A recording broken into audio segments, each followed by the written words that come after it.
liko South Africa hospitalini. Sasa utachezaje mpira kwa mtindo huo? Kwa hiyo naomba tuachane na huo mkumbo wa kuanza kutukanana kufanya nini.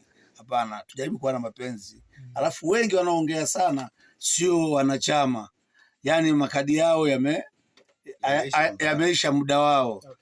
Na sasa hivi hasa kwenye grupu langu la viongozi nataka kufanya utaratibu kila kiongozi atume kadi yake kwenye grupu iliyo hai. Kama wewe hauko hai basi utuache, maana maneno yanakuwa mengi lakini hakuna kitu chochote cha maana. Mimi ni waombe tu kana kwamba tushikamane ili inawezekana. Naombeni watu jamani, tujitokeze kwa wingi kukata kadi. Ukikata kadi, ukitoa hela yako ndio unaweza kaongea vizuri, ukapata sauti kwa ajili ya Yanga, na huu mwaka ni wa uchaguzi. Kwa hiyo tujitahidi.